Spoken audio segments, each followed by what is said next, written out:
Sirkal omise kuom rem keto mise motegno mag rito jogo ma hikgi oniang' kendo neno ni gidak e yo makare kowuoyo e kinde nyasi mar chiwo kony ne jodongo e gwenge mag Naivasha. Father Colonel Omondi ma en jatend riwruok moro maluongore ni Ethel Foundation oyango ni joma hikgi oniango ahinya to mane kor gwenge kalo e midhiero kama oting'o rem mag omenda kaachiel kod gigo ma ochuno.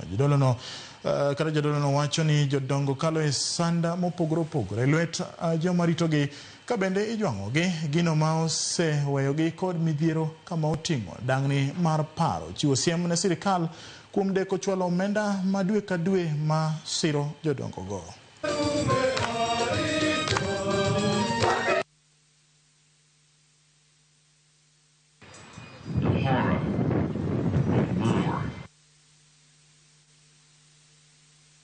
Acknowledge with the pain that the Kenyan government has not adequately responded to the growing needs of the older person.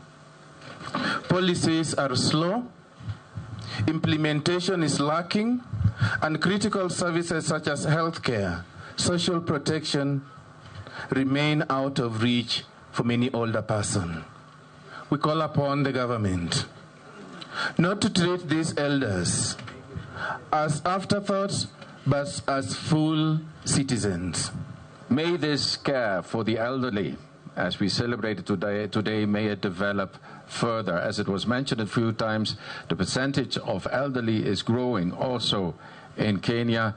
In Ethel Foundation, as lawyers, we have volunteered to take up those cases on a pro bono basis and follow them up so that we ensure that these old people are living a life worthy of the glory of God. Leo tumepewa zawadi kutoka kwa Father Colonel na washirika wake wa Eleni, inaitwa Eleni.